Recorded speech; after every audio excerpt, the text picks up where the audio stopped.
Good evening. So, what we're going to look at today is what happens when your screen or your computer starts to really slow down and what you can do about it without having to call and spend money on an IT tech. So, one of the first things you're going to want to check in order to see how your computer is performing is the Task Manager app. And it looks a little bit like this. I brought it over here. And this is a Windows 10, obviously. And what you're going to want to do in order to get to that is you go down to the bottom left of your screen where it says type here to search. And you type in Task Manager there, and it'll bring it up.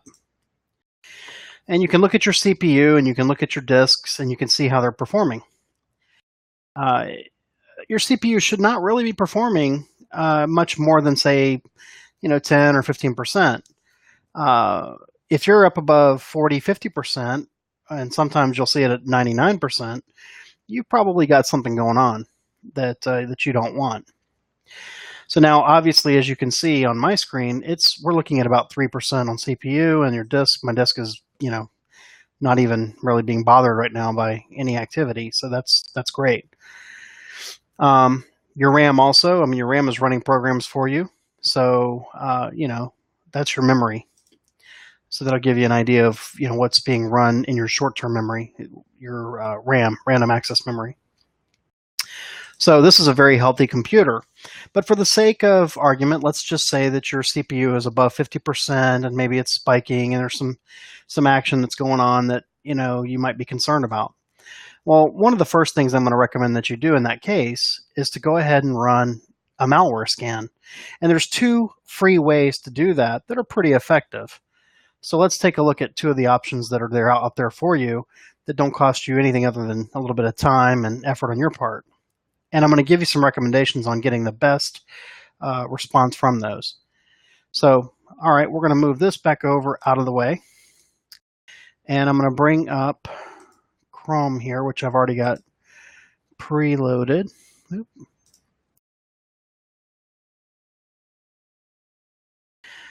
So here you go to malwarebytes.com, and we're going to want to go for the free download.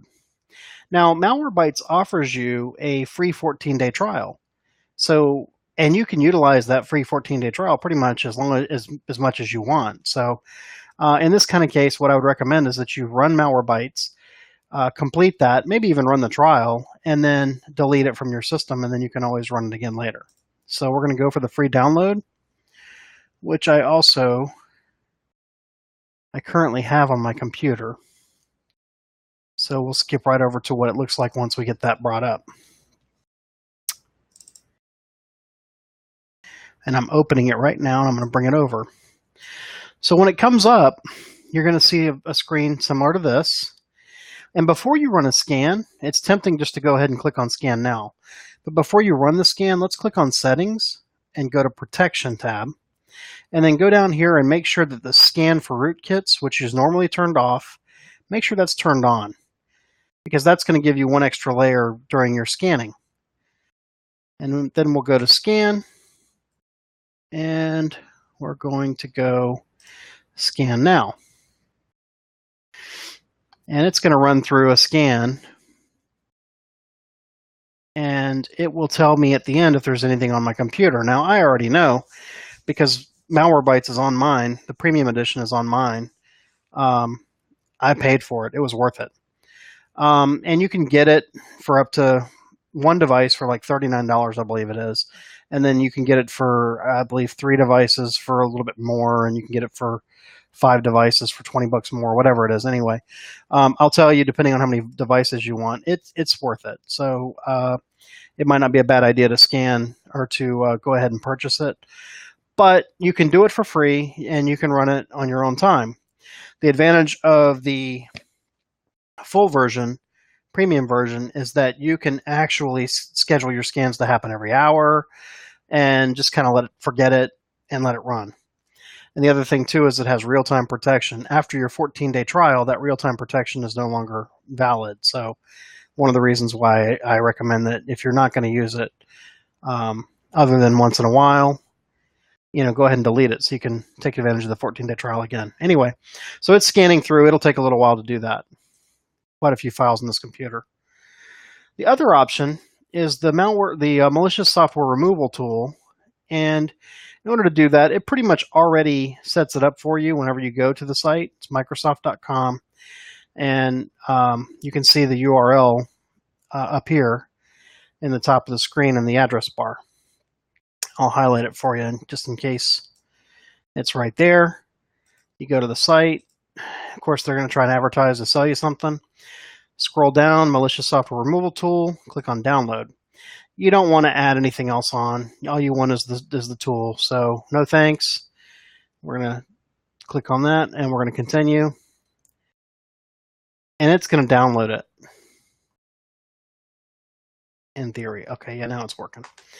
All right, it's going to download it. And when it does, we're just going to go ahead and open it.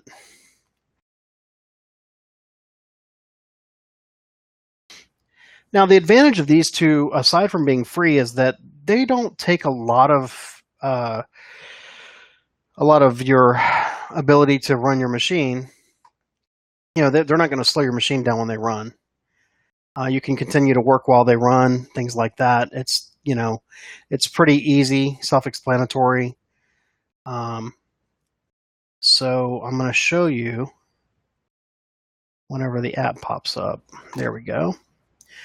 So after it downloads, you'll get an app that looks like this. And I'm going to get rid of the background so you understand. Okay, and then you'll look at this. If you want to look at the list, you can. Keep in mind you should have antivirus on it. And you just go through. You can go for a quick scan, a full scan. If you're having problems, go ahead and set it up for a full scan. It may take a while, but that, you know, it's worth it. So if you're having problems, click on the full scan and let it run through. Now, we know from looking at my task manager earlier that things were looking pretty clean. So I'm just going to run a quick scan.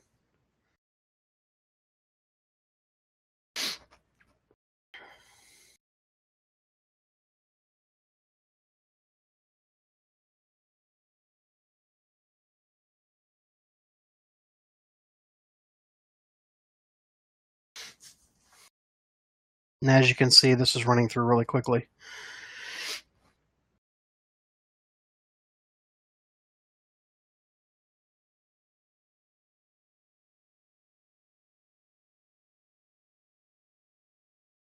A couple of other times or other things that you may want to utilize these for is, you know how in Facebook sometimes, you know, your Facebook app gets hacked or whatever, and you might get someone who recommends to change your password. That's one of the first things I always tell people if they start getting strange, you know, messages out or friend requests that are, you know, spoofs of their actual Facebook profile, things like that. I tell them go ahead and change their password.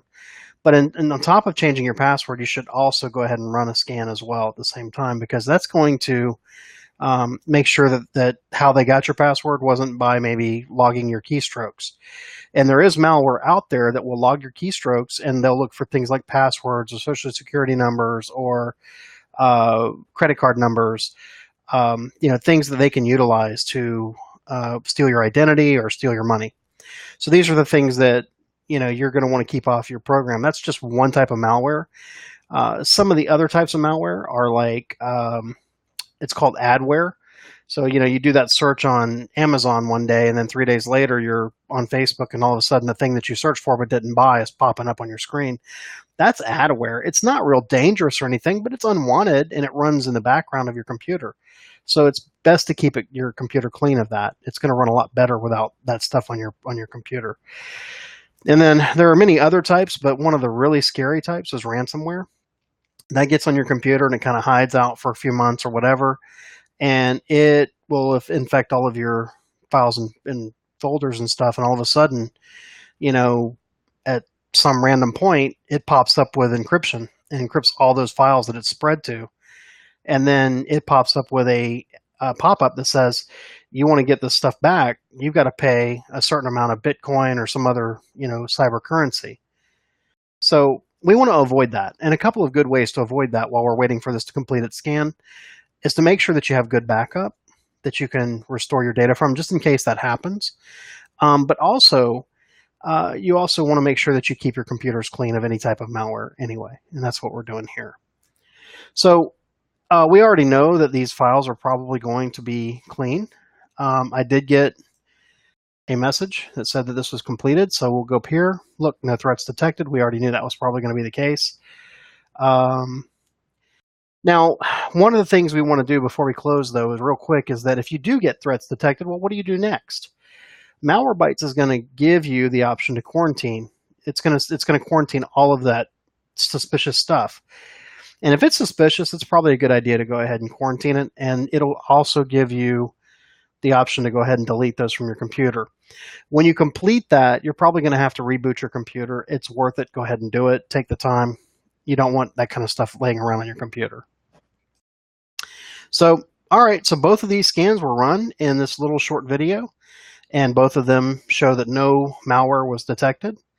And so we are safe and good to go.